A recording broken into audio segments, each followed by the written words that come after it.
لوگ کہتے ہیں جی نبی صلی اللہ علیہ وسلم پہ جب جادو کا اثر ہو گیا تو ہم اور آپ کس کھیت کی مولی ہیں، ہم پہ کیوں نہیں ہو سکتا؟ اس کا جواب خوب اچھی طرح سمجھو۔ دیکھو اللہ تعالیٰ نے بعض کام اپنے حبیب صلی اللہ علیہ وسلم کے ساتھ ایسے کیے ہیں تاکہ لوگوں کو آپ کے کامل بشر ہونے کا یقین آ جائے، اور آپ کے بارے میں یہودی الزام لگاتے تھے کہ آپ جادوگر ہیں، تو یہودیوں نے جب جادو کیا تو اللہ نے تھوڑا سا نبی پہ ہونے دے دیا تاکہ لوگوں کو یقین آ جائے کہ آپ جادوگر نہیں ہیں۔ لیکن یہ اتنا آسان نہیں ہے کہ جب کیا ہو جائے۔ اگر اتنا آسان ہوتا تو جن یہودیوں نے سید الانبیاء محمد صلی اللہ علیہ وسلم پہ جادو کی کوشش کی، کیا انہوں نے ابو بکر، عمر، عثمان، علی پہ کوشش نہیں کی ہوگی؟ تو ہو گیا کیا ان کے اوپر؟ ایسے اندھی تھوڑی لگی ہوئی ہے یار۔ اتنا آسان ہوتا تو عمران خان سب سے پہلے شہباز شریف پہ جادو کراتا، شہباز شریف جادو کراتا عمران خان پہ، مسئلہ ہی حل ہو گیا۔ تو دنیا کا نظام برباد ہو جاتا۔ ہر دوسرے گھر میں اس میں جادو کیا ہے، اس میں ٹونا کیا ہے، اس میں یہ کیا ہے، اس نے نظر لگا دی ہے۔ نظر برحق ہے مانتے ہیں، لیکن اتنی نہیں لگتی جتنی لوگ لگا رہے ہیں آج کل۔ اور نظر لگنے کے لیے سامنے کوئی چیز بھی تو ہو۔ آڑے ترچے بچے نیلے پیلے ناکیں بہ رہی ہیں، خاتون کو ڈر رہے ہیں، وہ پڑوسن آئی تھی اس کو دیکھ کے گئی ہے، نظر لگا دی۔ اس پہ کون سی چیز ہے جو نظر لگے گی اس پہ؟ لوگ مجھے کہتے ہیں کہ جی آپ نظر کو نہیں مانتے۔ یعقوب علیہ السلام نے اپنے بیٹے تھے 9 بیٹے، ان کو 11 بیٹے، ان سے کہا تھا کہ مصر شہر میں ایک دروازے سے داخل نہ ہونا۔ جب لوگ دیکھیں گے ایک باپ کے 11 کڑیل جوان بیٹے، نظر لگنے کا خطرہ ہے۔ وَادْخُلُوا مِنْ أَبْوَابٍ مُتَفَرِّقَةٍ، اے میرے بیٹو ایک دروازے سے نہ جانا، الگ الگ دروازوں سے جانا۔ لوگ کہتے ہیں جب پیغمبر کے بیٹوں کو نظر لگ سکتی ہے تو میرے لال کو نظر کیوں نہیں لگ سکتی؟ خواتین کہتی ہیں بھائی وہ 11 تھے، ایک جیسے جوان خوبصورت، جو یوسف کے بھائی ہوں گے تو کچھ تو شباہت یوسف کی آئے گی نا ان میں۔ رسول اللہ صلی اللہ علیہ وسلم نے ارشاد فرمایا، میں نے معراج کی رات یوسف کو دیکھا، اللہ نے کائنات میں جتنا حسن بانٹا ہے آدھا اکیلے یوسف علیہ السلام کو دیا ہے۔ اتنے حسین تھے، تو ان کے بھائیوں میں بھی کچھ تو شباہت آئی ہوگی نا۔ تو اتنے حسین کڑیل جوان اور 11 جب وہ داخل ہوں گے تو نظر لگنے کا واقعی خطرہ ہے۔ آج تو 11 کہاں، ایک آدھ تو بچہ ہوتا ہے، وہ بچہ بھی آڑا ترشا، ابا گٹکا کھاتے ہیں، اماں برگر کھا رہی ہے، تو بچے میں حسن پیدا ہوگا۔ آپ بتاؤ گٹکے کی پیداوار کیسی ہوگی؟ کچھ تو آئے گا نا اس میں گٹکے کے اثرات، اس کو نظر لگے گی۔ بھائی ماں کے لیے تو اپنا بچہ بہت پیارا ہوتا ہے جیسا بھی آڑا ترشا ہو، لیکن دوسرے کے لیے تھوڑی ہوتا ہے جو نظر لگانے آ رہا ہے۔ میں کراچی میں اکثر دیکھتا ہوں نا، رکشے کے پیچھے جوتا لٹکا ہوا ہوتا ہے۔ میں پریشان تھا یار، شاید کوئی کسی مسافر کا چپل رہ گئی ہے تو اس نے اعلان کے لیے لٹکایا ہوا ہے، بھائی جن صاحب کی ہو آ کے لے جائیں۔ پھٹا پرانا جوتا نا رکشے کے پیچھے کراچی میں لٹکا ہوا۔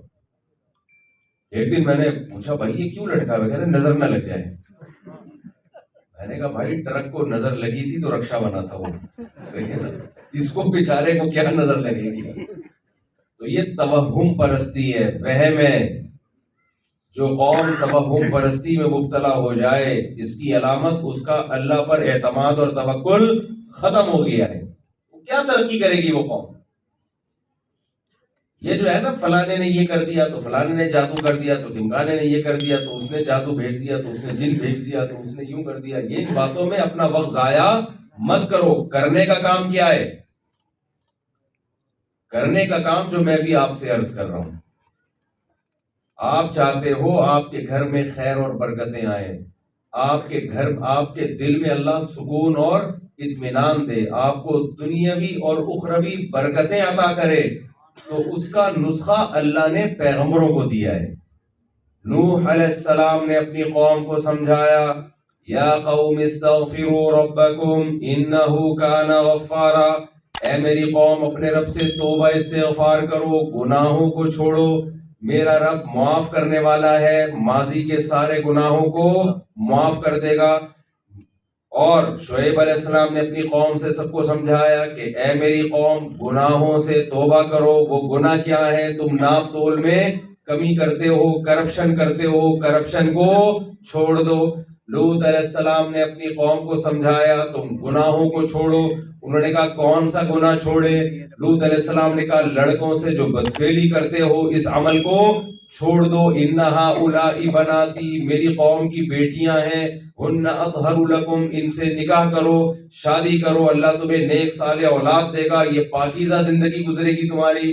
قوم نے جواب میں کہا ما لنا فی بناتک من حق، ہمیں عورت سے نکاح میں کوئی دلچسپی نہیں ہے، یہ ہم نہیں کر سکتے۔ تو یہ ساری قوم کی باتیں سنیں اور پیغمبر کی دعوت سنیں۔ پیغمبر کی دعوت برائی کو چھوڑو، اللہ کی نافرمانی کو چھوڑو، اور قوم کی دعوت ہم برائی کو چھوڑنے کے لیے تیار نہیں ہے۔ اگر لوط علیہ السلام اس وقت قوم کو وظیفہ بتا دیتے، ساری قوم وظیفہ پڑھنا شروع کر دیتی۔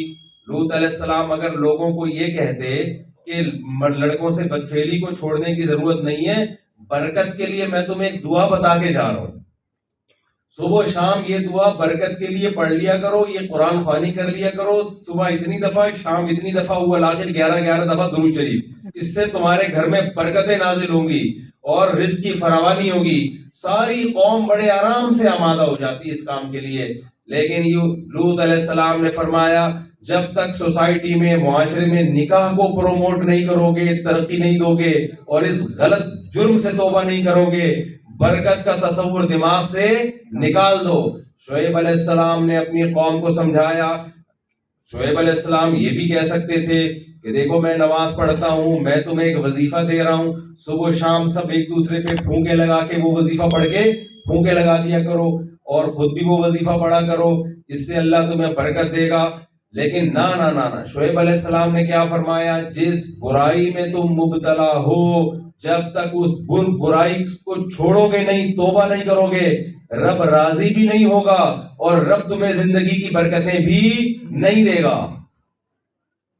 نوح علیہ السلام نے کیا فرمایا؟ استغفروا ربکم، اپنے رب سے گناہوں کی معافی مانگو۔ تو دیکھو سارے پیغمبروں کی دعوت ایک ہی ہے نا، شرک چھوڑو، گناہ چھوڑو، شرک چھوڑو، بولے میرے ساتھ، شرک چھوڑو، گناہ چھوڑو، شرک چھوڑو، گناہ چھوڑو۔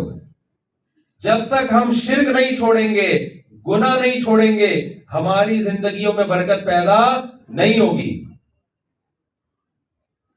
بعض لوگ کہتے ہیں انگریز نے کیا شرک اور گناہ چھوڑ دیے، اس کی زندگی میں تو بڑی برکتیں ہیں۔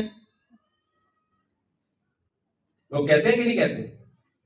یہ کون سی برکت ہے ہماری زندگی میں؟ پیٹرول 22 روپے کے بعد آج کتنے روپے مہنگا ہوا مولوی صاحب؟ آج کم ہوا ہے۔ وہ 22 روپے مہنگا ہوتا ہے، 1.25 کم ہو جاتا ہے، ہم سمجھتے ہیں کہ کم ہو رہا ہے۔ وہی برکتیں تو ادھر ہے، وہ چاند پہ جا رہے ہیں، وہ مریخ پہ جانے کی باتیں کر رہے ہیں، ان کی ٹرینیں دیکھو، ہماری ٹرینیں دیکھو، اور کراچی میں آؤ تو ان کے گٹر کے ڈھکن دیکھو، کراچی کے گٹر کے ڈھکن دیکھو، تو برکتیں کہاں ہیں؟ برکتیں تو وہاں ہیں، حالانکہ وہ تو گناہ کرتے ہیں، وہ تو زنا بھی کرتے ہیں، وہ تو شراب بھی پیتے ہیں۔ تو بھائی کمال کی بات پتہ ہے کیا؟ آپ نے خبریں سنی ہیں، دیکھی، بولو، اگر اتنی برکتیں وہاں پر ہوتی نا تو اتنے لوگ ڈپریشن کے مریض نہ ہوتے۔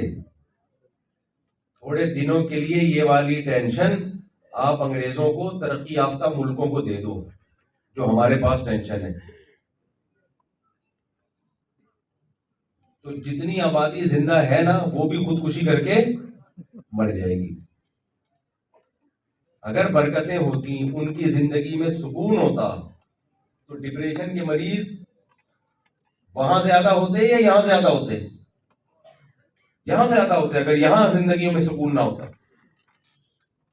آپ یہاں کسی ڈاکٹر سے پوچھیں کہ ڈاکٹر صاحب آپ کے پاس زیادہ تر پیشنٹ کون سے آتے ہیں، مریض آپ کے پاس زیادہ تر کون سے آتے ہیں؟ ڈاکٹر بتائے گا کھانسی کے مریض، نزلے کے مریض، بخار کے مریض. ڈاکٹر صاحب کیا کوئی ڈپریشن کا مریض بھی آتا ہے؟ کہے گا ہاں 100 میں کوئی ایک، وہ بھی 2 شادیوں کے بعد. پہلی والا وہ بھی نہیں ہوتا. وہ ایک آدمی تھا، اس کی بیوی اس کا سر دباتی تھی. ایک دن کہنے لگی سر دباتے ہوئے کہ بتاؤ شادی سے پہلے آپ کا کوئی سر دباتا تھا؟ اس نے کہا پہلے درد ہی نہیں ہوتا تھا. تو سیٹ اپ شروع کب سے ہوا ہے؟ بعد میں شروع ہوا ہے. 100 میں کوئی ایک ہوگا ہمارے یہاں ڈپریشن کا مریض. وہاں آپ ڈاکٹروں سے پوچھیں کہ جی انگریزوں میں سب سے زیادہ پیشنٹ کس چیز کے ہوتے ہیں؟ نزلے کے، کھانسی کے، زکام کے؟ کہے گا نہیں، سب سے زیادہ کس کے ہوتے ہیں؟ ڈپریشن کے. ٹینشن، اسٹریس، انزائٹی، اتنے نام ہے نا ٹینشن کے کہ وہ نام سن کے آدمی کو ٹینشن ہونے لگتی ہے. بھائی تمہارا تو پیٹرول مہنگا نہیں ہو رہا، تمہیں کس بات کی ٹینشن ہو رہی ہے؟ تمہارے تو حکمران ایسے کرپٹ نہیں ہیں جیسے ہمارے کرپٹ ہیں، تمہیں کس بات کی ٹینشن ہو رہی ہے؟ تم تو شادی نہیں کرتے کہ بیوی کی ٹینشن پالو. تمہاری تو گرل فرینڈ ہوتی ہے، زنا کیا، پیسے دیے، جان چھڑائی، ختم.